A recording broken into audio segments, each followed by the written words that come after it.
नमस्कार and welcome to readers are leaders online book club. या book क्लबमध्ये आता जवळजवळ आपले 5 पुस्तकं कंप्लीट झालेत आणि हे 6वं पुस्तक आपण घेतलंय.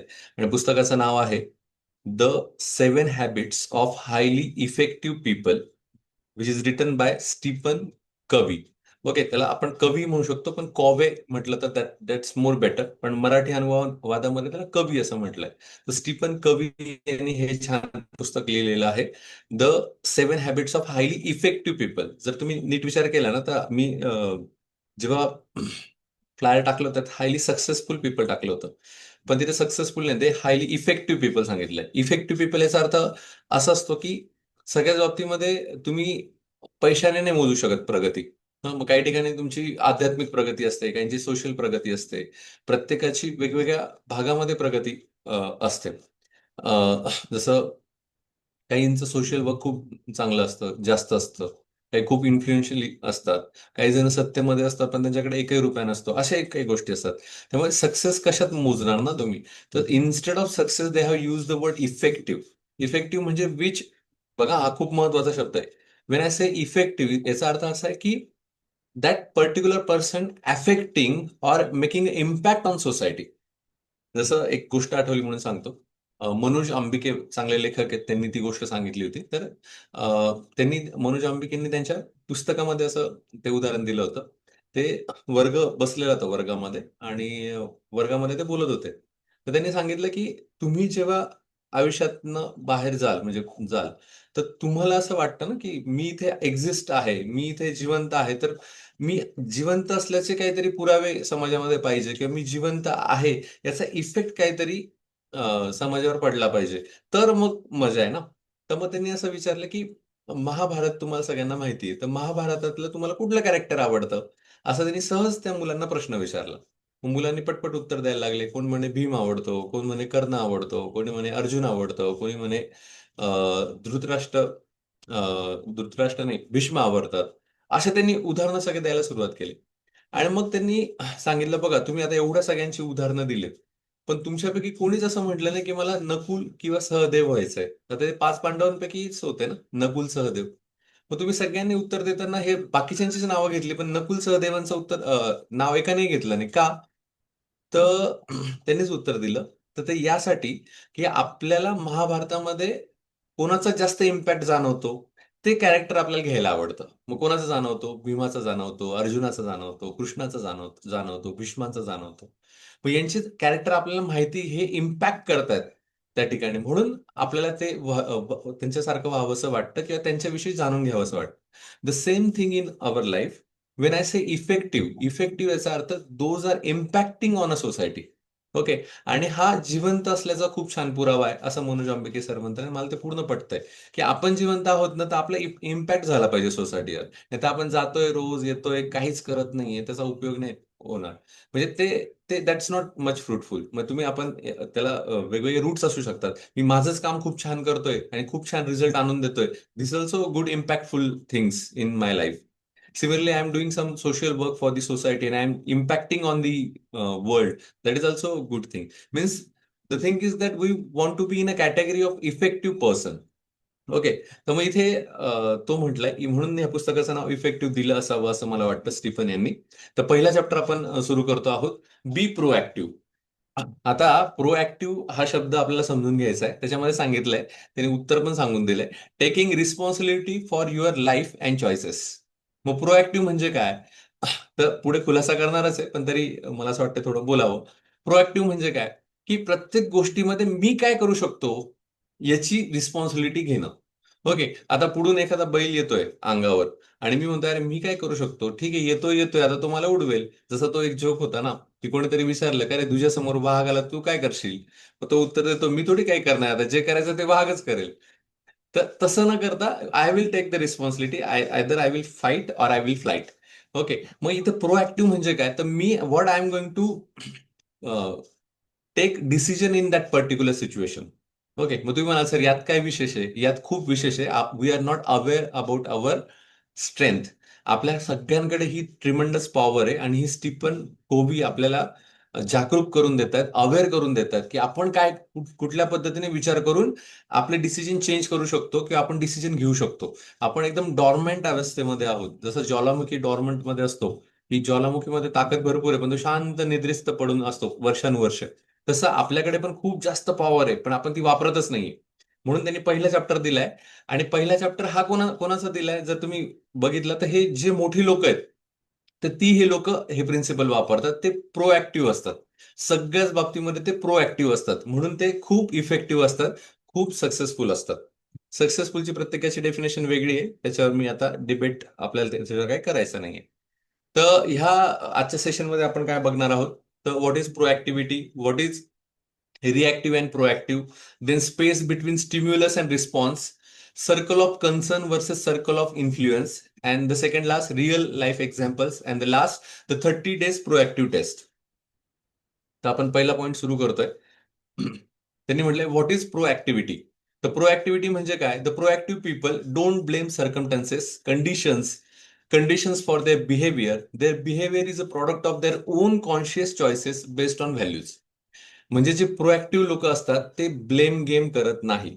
जसं आपल्याला कमी मार्क पडले त्याला काय आपण म्हणतो, आई पप्पा तुम्हीच मला आहे ना डिस्टर्ब केलं, सारखा मोबाईल तुम्हीच बघायचे, सारखे टीव्ही तुम्हीच बघायचे, तुम्हीच मला ही फॅसिलिटी आणून नाही दिली. आपण नुसतं ब्लेम गेम करत असतो दुसऱ्यावर.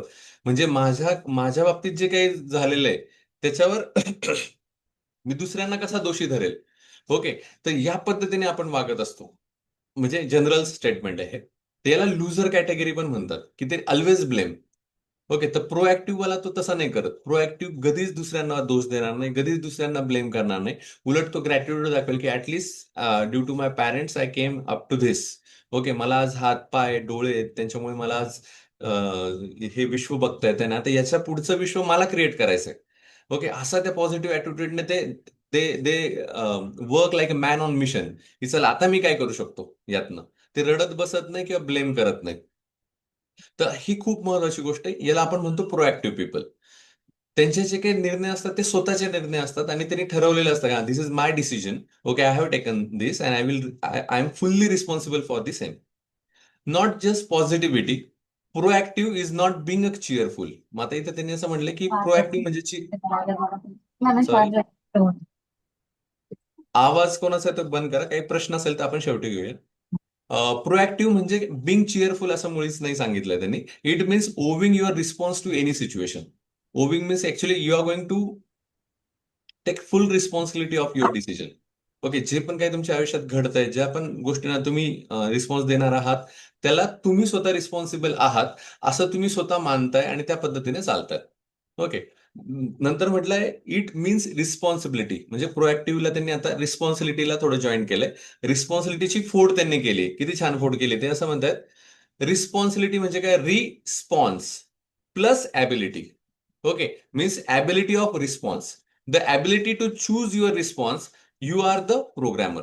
म्हणजे तुम्ही प्रोएक्टिव्ह आहात म्हणजे तुम्ही रिस्पॉन्सिबिलिटी घेताय, आणि रिस्पॉन्सिबिलिटी घेताय म्हणजे you have a ability to choose the response. म्हणजे पुढचा मला एकदम फाड फाड फाड काहीतरी बोलून गेला. ओके. आणि मी लगेच त्याला काहीतरी उत्तर दिलं, लगेच मी त्याची लायकी काढली किंवा लगेच मी त्याला हाकलून दिलं, असं नाही. I will pause. ओके. किंवा मी तिथे पॉज झालो, मी थांबलो, की अरे what the suitable response I I I should take. I already read the book How to Win Friends and Influence People, written by Dale Carnegie. I will just try to remember that principles. I learn about 21 principles from that book. तर मी विचार करायला 21 principal मधलं कुठलं principal मी वापरू शकतो की याला I will एकदा हा थोडा शांत होईल किंवा मी याला वेगळ्या पद्धतीने सांगू शकेल.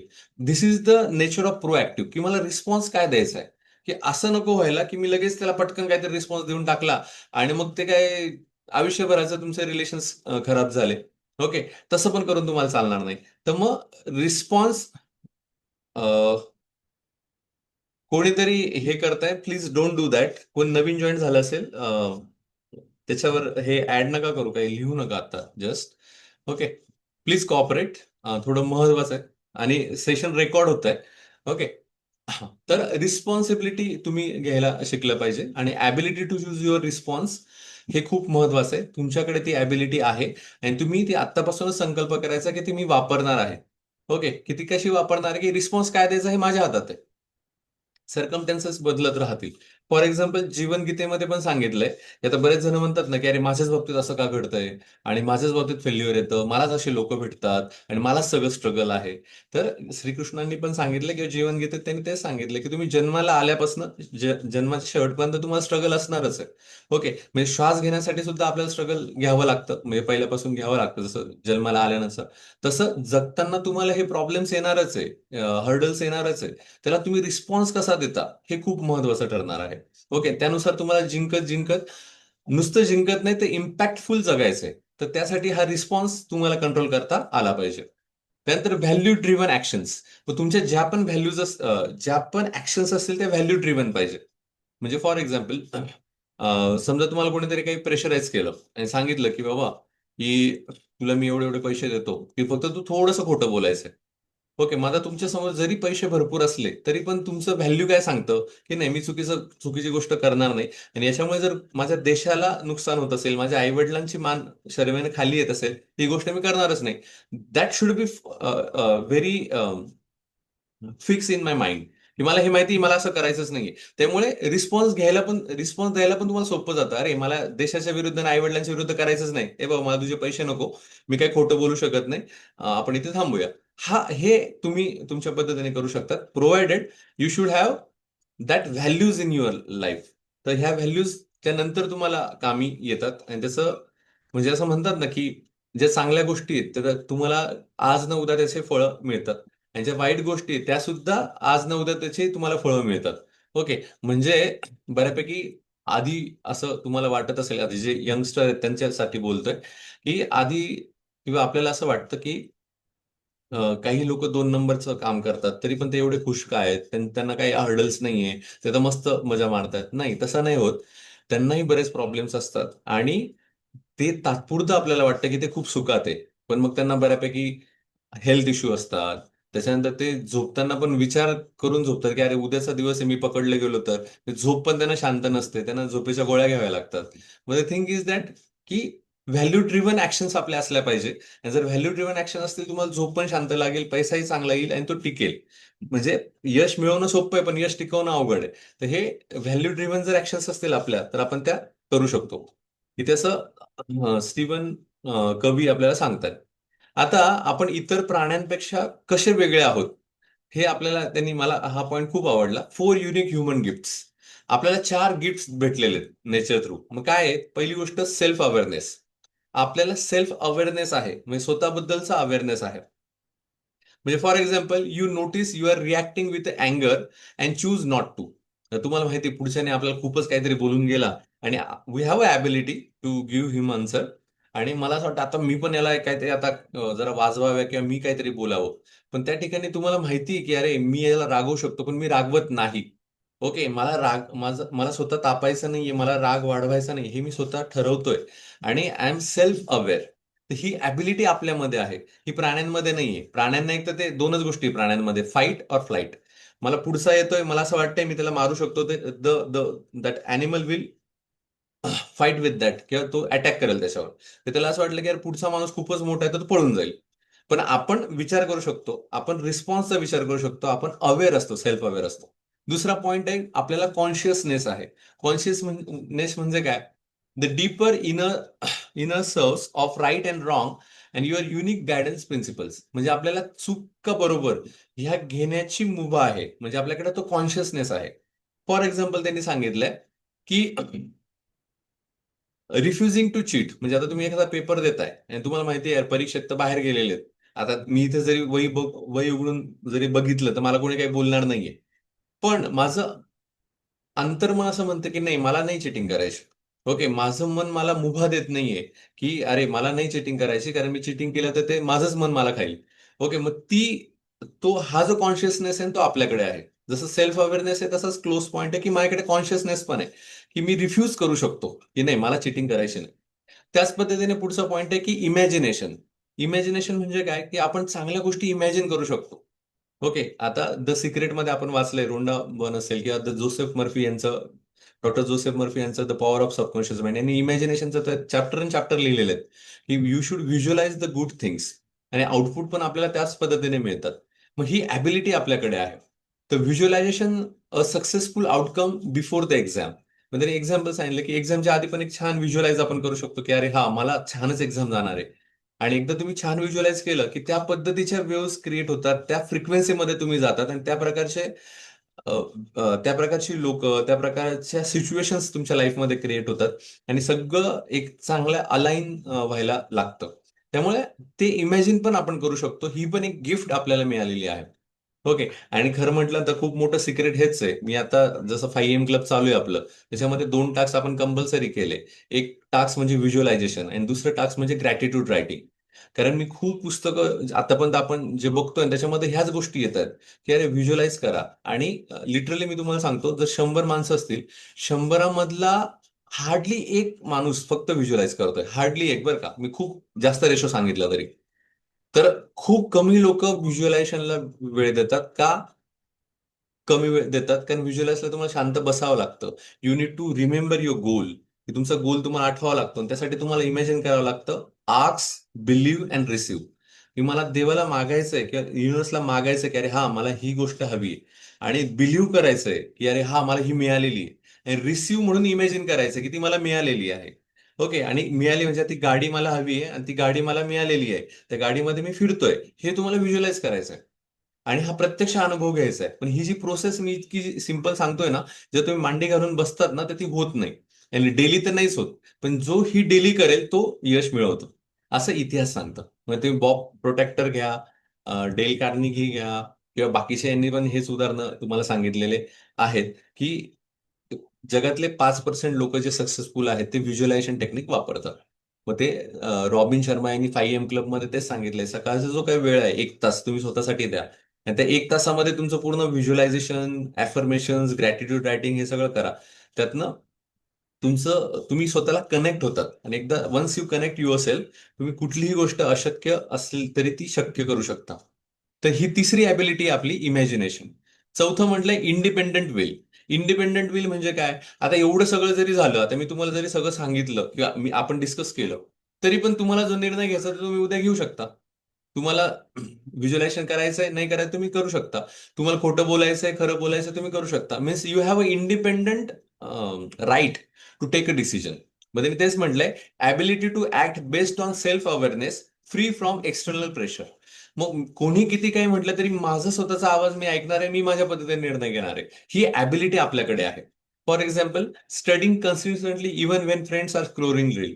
म्हणजे बऱ्याचपैकी हॉस्टेलवाल्यांचे मुलांचे पण मला फोन येतात ना, ते सांगतात की सर माझे मित्र जे आहेत ना आजूबाजूचे, ते सारखे रील्स बघत असतात किंवा फ्री फायर खेळत असतात आणि मला अभ्यास करायचा असतो, तो माझ्याकडनं होईल का? तिथे त्यांनी स्टीफन यांनी उत्तरच देऊन टाकलंय की माझी बिल आहे ना, माझी इच्छा आहे ना अभ्यास करायची, तर बाहेर कशी जरी परिस्थिती असली तरी पण मी माझा अभ्यास करू शकतो. ओके. ही ॲबिलिटी फक्त माणसामध्ये आहे. ते 4 पॉइंट्स नीट नोट करून घ्या, नंतर वाटल्यास परत ऐका. तर हे खूप महत्वाचे. आणि हे अवेअर होतोय आपण की अरे हा, हे 4 पॉइंट माझ्याकडे आहेत बरं का, मी इंडिपेंडंट विलनी काम करू शकतो. नाही तर मला सारखं सारखं मी अभ्यासाला बसलो की मी आईला आईला म्हणतो आवाज कमी कर, यांना म्हणतो मला गल्लीमध्ये सगळ्यांचा आवाज येतोय, सोसायटीमध्ये आवाज येतोय, मला यांचाच त्रास आहे त्यांचाच त्रास आहे. आणि आईवडिलांनी मला साधाच मोबाईल घेऊन दिलाय. नंतर हे सगळे मुलं माझे बहीण भाऊ खेळतात. We always criticise our circumstances. तर तसं न करता या 4 गोष्टी तुम्ही आठवल्या तर तुम्हाला कळेल, अरे मला काहीच प्रॉब्लेम नाही, हे मी रिॲक्ट करतोय त्या सिच्युएशनला. तर अजून थोडं एक वेळ लागेल, 5 ते 10 मिनिटं. मी अजून पुढे एक्सप्लेन करतोय. अजून थोडं डीप लेवलला आपण चाललोय आता. The space between stimulus and response. आता हा खूप मुद्दा महत्वाचा आहे, की the space between stimulus and response. Stimulus म्हणजे काय? की फॉर एक्झाम्पल इथं एक मुलगा समजा बडबड करतोय. ओके. मला स्टिम्युलस आला. स्टिम्युलस काय आलं की याला तर रागवायला पाहिजे का काय करायला पाहिजे बाबा, की सारखं बडबड बडबड करतोय. ही स्टिम्युलस झाली, म्हणजे प्रेरणा मिळाली किंवा क्ल्यू मिळाला आपण असं म्हणू शकतो. आता माझ्या हातात काय रिस्पॉन्स, म्हणजे क्ल्यू मिळालाय, स्टिम्युलस मिळालाय आणि आता मला रिस्पॉन्स द्यायचा आहे. There is gap between stimulus and response. म्हणजे जे काही मला समोर आलंय आणि आता मी जे त्याच्यावर वर्तीत होणार आहे किंवा मी रिस्पॉन्स देणार आहे, याच्यामध्ये थोडा गॅप आहे. ओके. तर तो काय आहे? तो गॅप किती आहे आणि तो कसा आहे ते समजून घ्या. इथे छानशी गोष्टी सांगितली. विक्टर फ्रँकल्स हे छान लेखक पण आहे. आणि जर्मनीमध्ये असताना ते कैद होते आणि त्यांना इतक्या यातना झालेल्या आहेत, म्हणजे त्यांना इतका त्रास त्यांचा झाला, त्यांच्या आईला, वडिलांना, बायकोला जेव्हा ते म्हणजे ते ज्यू होते आणि जर्मनीमध्ये त्यांना कैद केलेलं होतं आणि त्यांना मग त्यांच्या परिवाराला संपवलं सगळं आणि त्यांच्या डोळ्यात देखत त्यांच्या परिवाराला संपवलं. ओके. आणि ह्या सगळ्या गोष्टींमध्ये ते म्हणजे गॅस चेंबरमध्ये टाकून वगैरे त्यांच्या यांना म्हणजे ते खूप डेंजर वर्णन केलंय त्यांनी. हे सगळं मी सांगत नाही. तर एवढा त्रास त्यांनी सगळ्या डोळ्यांनी बघितला आणि ते तिथे मरणार होते, पण ते तिथून वाचले. आणि ते एकटेच असे होते की त्याच्यामधून वाचून बाहेर पडलेत ते. मग त्यांनी सांगितलं की ते कसे वाचले. ओके. तर जेव्हा त्यांना सगळा त्रास होत होता जर्मनीमध्ये सगळ्यांकडे त्रास होत होता, तर त्यांनी असं मनाशी म्हटलं की अरे ठीक आहे ना, त्रास होतोय तर हे सगळा त्रास मला माझ्या शरीराला देतील. ओके. माझ्या मनाला तर देऊ शकत नाही ना. म्हणजे बाहेरची जी काही कंडिशन्स आहेत खूप वाईट आहे. मला मारतायत, माझ्या घरच्यांना मारले, हे सगळं मान्य आहे. पण माझ्या मनाला पर्यंत तर येऊन मला माझ्या मनाला तर कंट्रोल नाही करू शकत ना, की अरे तू असंच कर, तू दुःखच हे कर. मग त्यांनी असं उलट सुरुवात केली, की ते आनंदी राहायला लागले. मनात आनंदी राहायला लागले, की हां, आय नो दॅट की the things are very cruel, okay, and against my will, but still I will live happy in my life. Okay. मग ते त्यांच्या हॅपीनेसमध्ये राहायला लागले. इमॅजिन करायला लागले, की मी खूप हॅपी. आणि ते असे स्वतः हे होते, की ते तिथून सुटले. म्हणजे वाचले तिथून. मग त्यांनी स्वतःचं एक पुस्तक लिहिलं. मला पुस्तकाचं नाव आता माहित नाही. पण नंतर तुम्ही सर्च करा. त्यांनी पुस्तक लिहिलं आणि त्यातनं त्यांचा एक कोट आहे हा महत्वाचा. त्यांनी असं सांगितलंय, की परिस्थिती नेहमी आपल्या कंट्रोलमध्ये नसते. पण त्या परिस्थितीला आपण कसा रिस्पॉन्स देतो हे आपल्या हातात असते. ओके. मग प्रत्येक वेळेला तुम्ही ट्रॅफिक सिग्नल म्हणजे रस्त्यावरून चाललेले आहेत. कोणीतरी कट मारला. ओके. किंवा कोणीतरी जास्त हॉर्न वाजवतोय. तर लगेच तुम्ही रिस्पॉन्स द्यायची गरज नाही. थोडं आपण सहनही करू शकतो, की त्याची सिच्युएशन समजून घेऊ शकतो.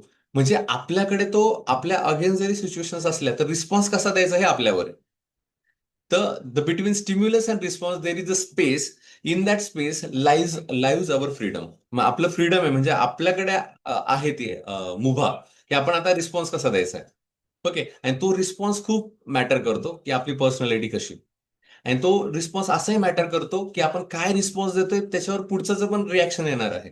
बऱ्याच वेळेस आपण काय करतो, we don't think a lot. आपण डायरेक्ट रिस्पॉन्स आपला जो मनापासून जे मनात आहे ते डायरेक्ट बोलून टाकतो आपण. ओके. आता बोलून टाकल्यावर काय होतं, की मग पुढच्याचे येणारे परिणाम आपण इमॅजिन केलेले नसतात.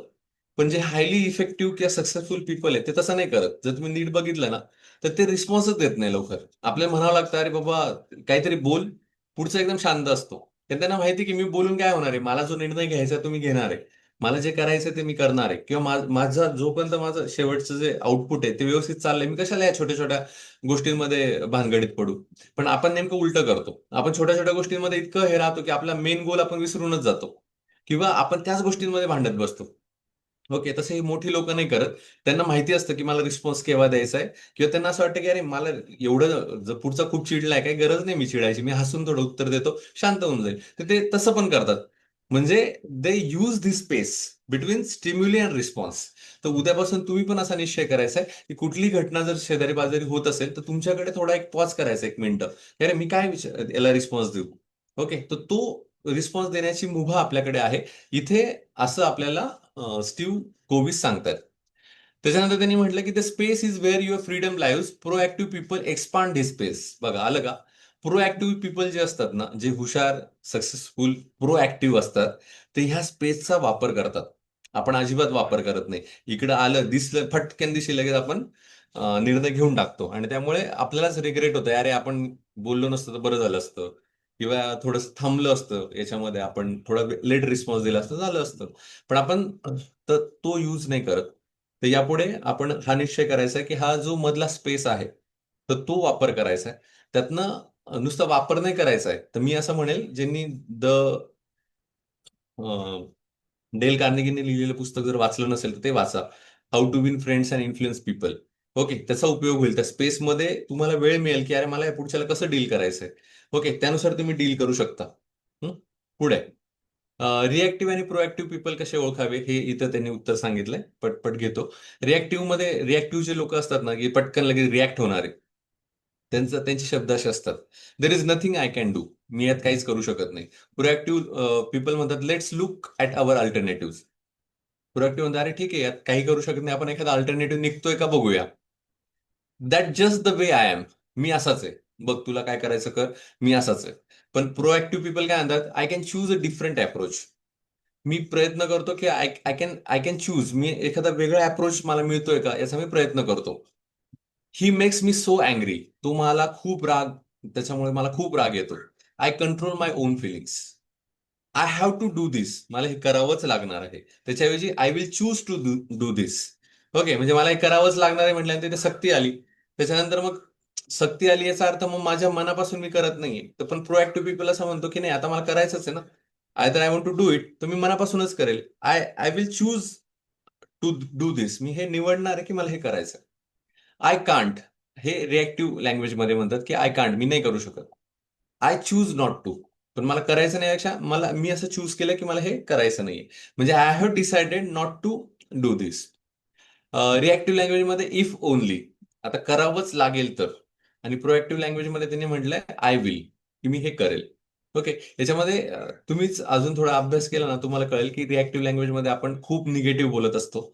ओके, आणि टोकाचं बोलत असतो. हे तुला करायचं तर कर, नाही तर करू नको. नाही नाहीतर मग आपल्याला जमणारच नाही, नाहीतर तू तुझं बघून घे. असं एकदम ही रिॲक्टिव्ह लँग्वेज आहे. याच्यामध्ये माणसं तुमच्या जवळ येणार नाहीत. ओके, हे ते इन्सिक्युअर राहतील, हे लक्षात घ्या. जी युवा पिढी त्यांनी नीट लक्षात घ्या. बऱ्याच वेळेस इंटरव्ह्यू घेताना किंवा बिझनेस पार्टनर बघताना ह्या सगळ्या गोष्टी बघाव्या लागतात. रिॲक्टिव्ह लँग्वेज जर तुमची असेल, ओके, तर बाकीचे लोक ऑब्झर्व करतात आणि मोठे प्रोजेक्ट तुमच्याकडे कधीच घेऊन येत नाही.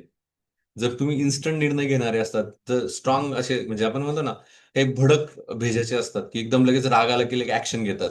मग अशा लोकांची म्हणजे शुअरिटीज नसते की आता आपल्या दोघांचं खूप पटतंय, ठीक आहे, तू खूप जीव लावतोय मला, तर तुला राग आला तर मला माहिती बाबा, तू डायरेक्ट ब्रेकअप किंवा डायरेक्ट तू म्हणतो की नाही आता सोडूनच देऊ, नाही तर मग एवढे इन्व्हेस्ट केली आणि तू लगेच म्हणशील नाही आता मला काढून दे. तर मग अशा हे लोक पुढेच जाऊ शकत नाही. जे रिॲक्टिव्ह पीपल असतात ना, फार पुढे जाऊ शकत नाही, कारण त्यांना संगतीच त्यांची टिकत नाही. तर हा एक मुद्दा आहे. त्यानंतर प्रोएक्टिव्ह लँग्वेजमध्ये असं सांगितलंय, let's look at our alternative. झालं, मी ते सांगितलं तुम्हाला. प्रोएक्टिव्ह लँग्वेजमध्ये हे आपण पॉझिटिव्हली विचारपूर्वक बोलत असतो आणि रिलेशन्स टिकतील या पद्धतीने आपण विचार करत असतो. पुढचं म्हटलंय की सर्कल ऑफ कन्सर्न आणि वर्सेस सर्कल ऑफ इन्फ्लुअन्स. बघा, दोन सर्कल आहेत. आता या दोन्ही सर्कलमध्ये आपण फसलेलो असतो, पण कुठलं सर्कल वाढवायचं ते इथे त्यांनी सांगितलंय.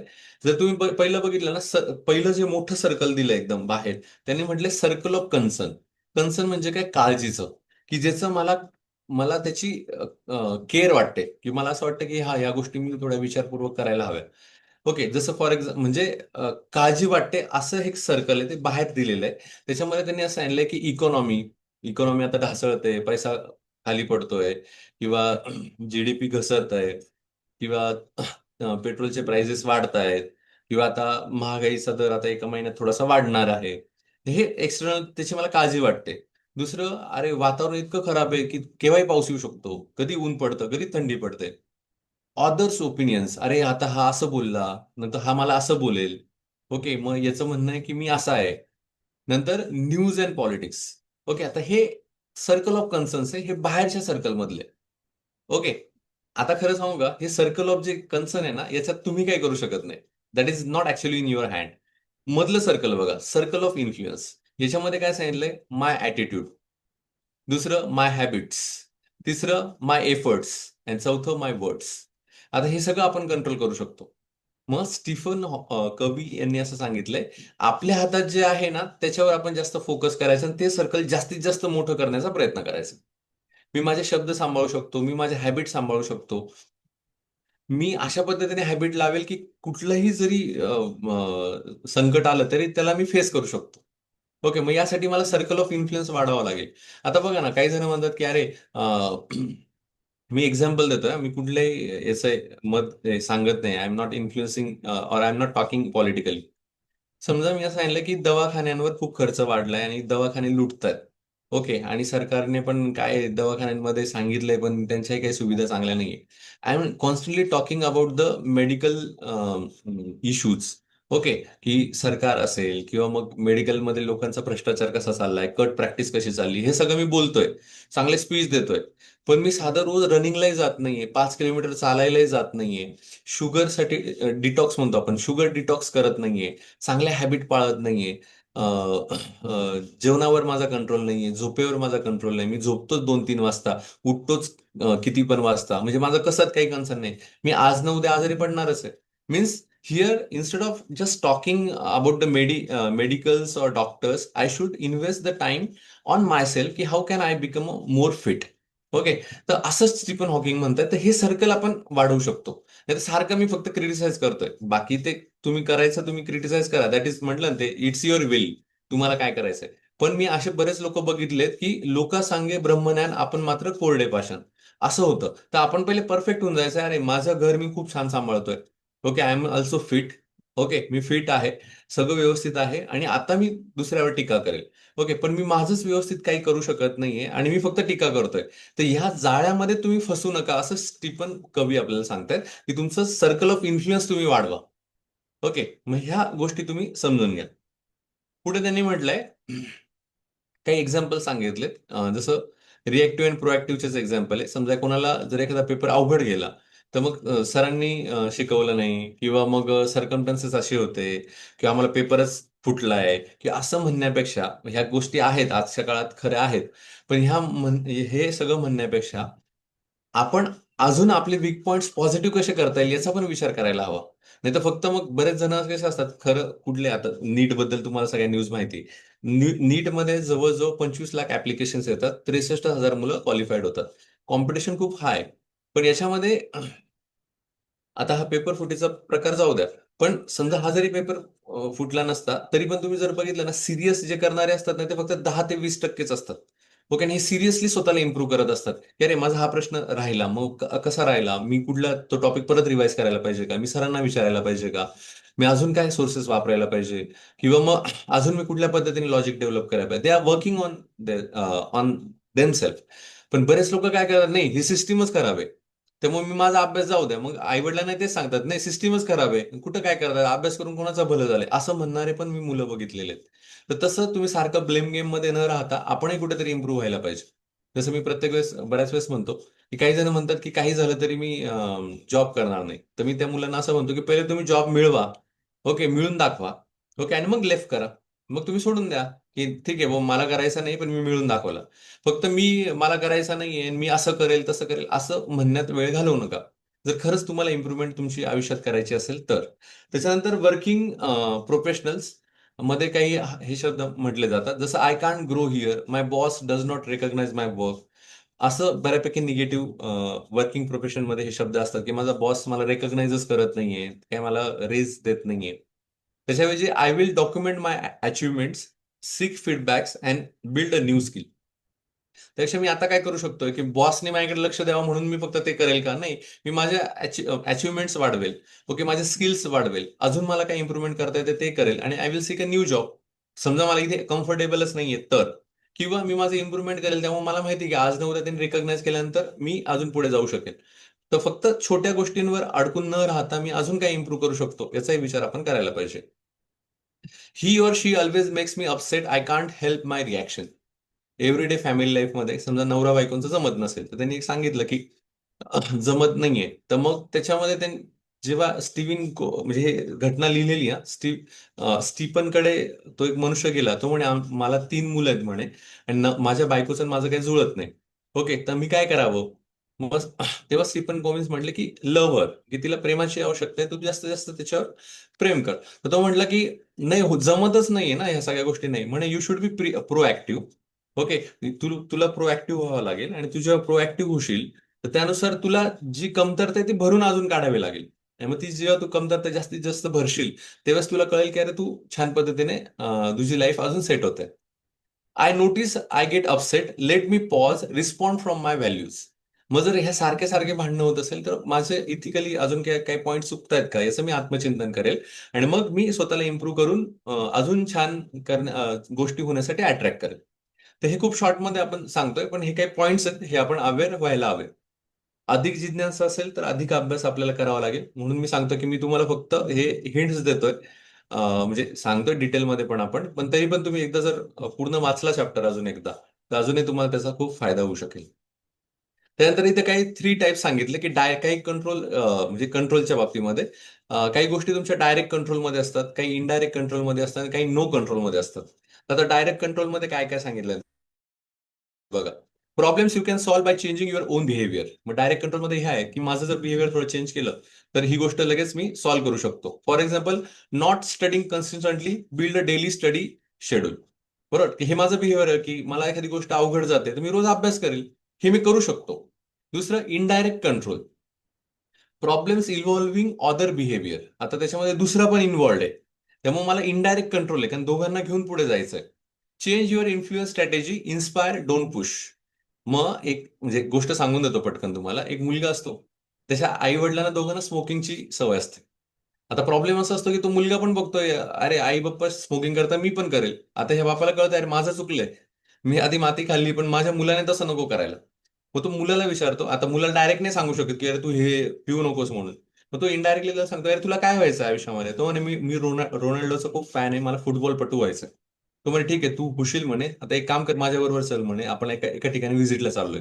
मग तो एका हॉस्पिटलला त्या मुलाला घेऊन जातो आणि हॉस्पिटल असतं कॅन्सरचं.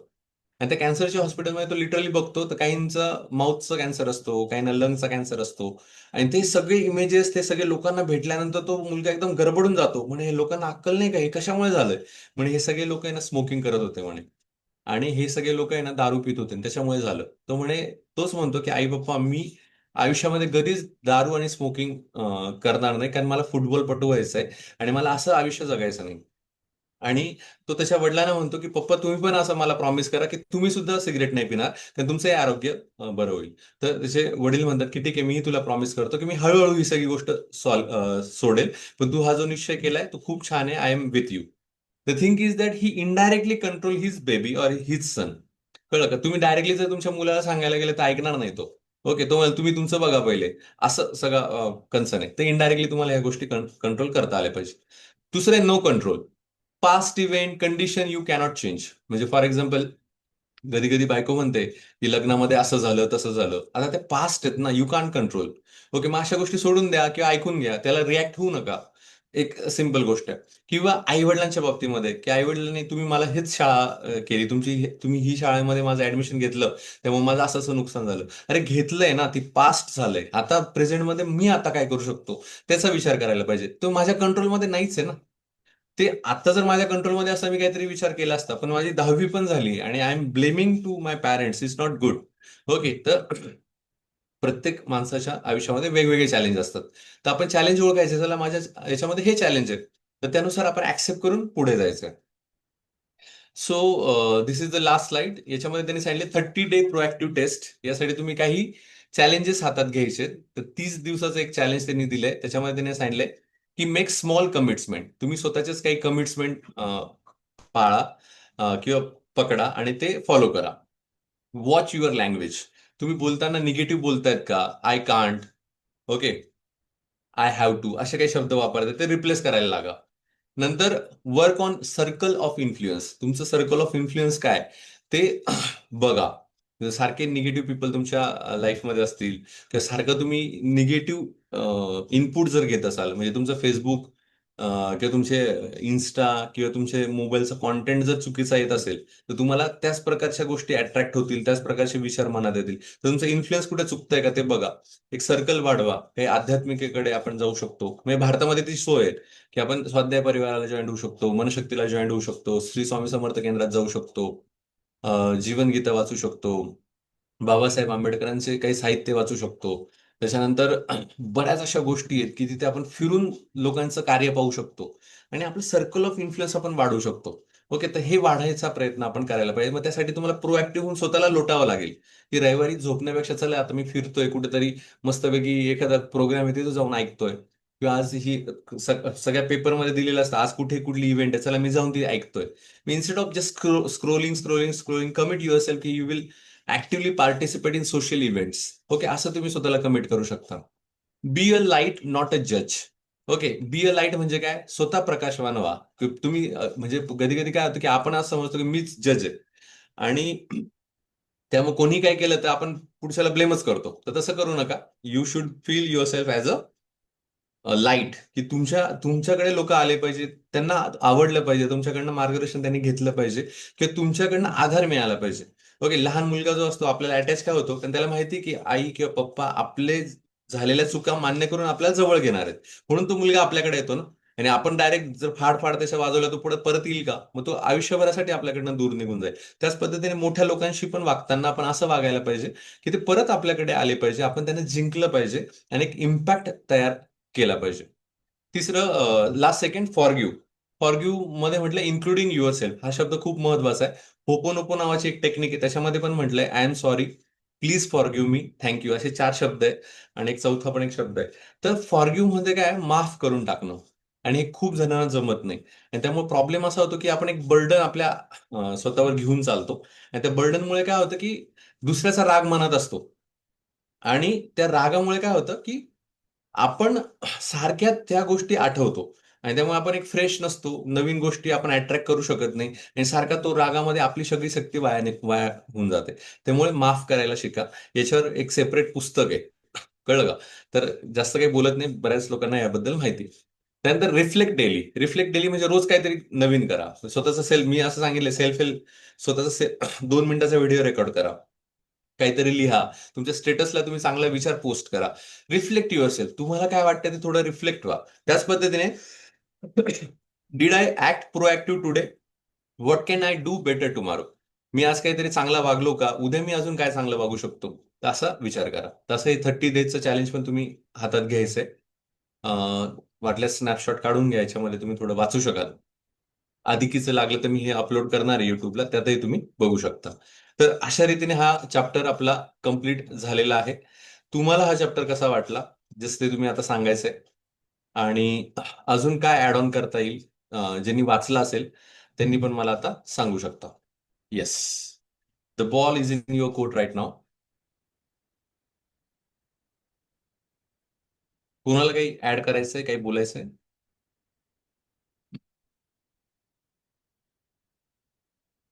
येस. समजला का? आवडला का? का घाई झाली? जस्ट तेवढं सुद्धा शेअर करू शकाल? हो, चॅप्टर छान होता सर, अगदी, आणि समजला पण. Okay, great. Anyone else? हो सर, आता चॅप्टर ऍक्च्युली छान होता, हेल्पफुल होता. तुम्ही मध्ये ब्रेक पडल्यामुळे आवाज थोडासा रिबब येतोय, पण समजलं असं तुम्ही म्हणताय, बरोबर ना? हम्म. हो. Exactly, good. रुपाली ताई म्हणतायत की छानच आहे, म्हणजे चॅप्टर छानच होता असं त्यांचं मत आहे. ग्रेट. तर मी असं म्हणेल की तुम्ही कोणी बोलताय का? हॅलो. प्लीज, हा, हो. बोला बोला. हो, छानच, सगळेच पॉइंट छान होते सर. आणि त्यातल्या त्यात जे सर्कल तो तुम्ही सांगितलात की माझ्या आपल्या म्हणजे नियंत्रणात जे आहे त्यावर आधी आपण फोकस केला पाहिजे, तो मला जास्त आवडला. एक्झॅक्टली एक्झॅक्टली, बरोबर. आणि ते समजणे सोपं की आपल्याला आपला तो सर्कल वाढवायचा आहे, सर्कल ऑफ इन्फ्लुएन्स. हो हो. ग्रेट. राहुल सर म्हणतात येस, नाईस चॅप्टर. ग्रेट. तर खरंच पुस्तक छान आहे. आवाज येतो? अजून, हा सर बोला. हा, म्हटलं नाही, ठीक आहे, छान होता चॅप्टर आजचा पण, आणि समजला ओके. व्यवस्थित, सगळ्या गोष्टी कव्हर झाल्या त्याच्यामध्ये. जसं तुम्ही ते जे मध्ये कोरेट करून जे स्टोरी सांगतात, तर ते पण थोडं इंटरेस्टिंग असतं, किंवा ते समजण्यासाठी अजूनच बेनिफिशियल होतं असं. बरोबर आहे. येस, मग अपील ते म्हणजे होतं. जे इन बिटवीन जे स्टोरी असतात, आम्ही जे दुसऱ्या एका बुकचं सेशन करून तिथं पण मग अशाच गोष्टी जास्त असतात, तर जेणेकरून ते मेन टॉपिक आणि हे तर दोघांचं कोरिलेशन करायला, म्हणजे समजण्यासाठी, कारण लोकांना म्हणजे जे कुठेतरी आपल्या नियरबाय अशा गोष्टी घडतात, तर ते त्यांना कोरिलेट करायला इझी होतं असं. हा, सोपं जातं, खरं खरं. बरोबर. एक्झॅक्टली. ओव्हरऑल ठीक होतं, म्हणजे असं कंटिन्यू करू शकतो, बाकी तर काही नाही, व्यवस्थित. बर, चालेल, धन्यवाद. थँक्यू. येस येस, छान. खरंच आहे, ते अजून बऱ्याच गोष्टी आहेत, ते ऍड ऑन करायच्या असतात, पण वेळेच्या मर्यादेमुळे मी कधी कधी थोडं स्किप करतो. आणि तसं चॅप्टर मोठं आहे, जर तुम्ही बघितलं ना तर जवळजवळ चॅप्टरचे पेजेस आणि पॉइंट्स खूप मोठे आहेत. पण तरी पण तुमचाही पेशन्स मानावा लागेल, तुम्ही छान पद्धतीने समजून घेतलं, ऐकून घेतलं. आणि उद्याचा जो पुढचा चॅप्टर असेल तो याच पद्धतीने अजून थोड्या उंचीवर आपण घेऊन जाऊ. उद्याचा चॅप्टर तर खूपच छान आहे. की you need to think about end. Okay, शेवटचा विचार करून वागायचंय उद्यापासून, म्हणजे उद्याच्या चॅप्टरवर. तर तेही आपण उद्या नक्की बघूया. आता सगळे जॉईन झालात, ऐकून घेतलं त्याबद्दल सगळ्यांचे धन्यवाद. आणि आपण इथे थांबतो आहोत. थँक्यू. धन्यवाद, धन्यवाद, धन्यवाद.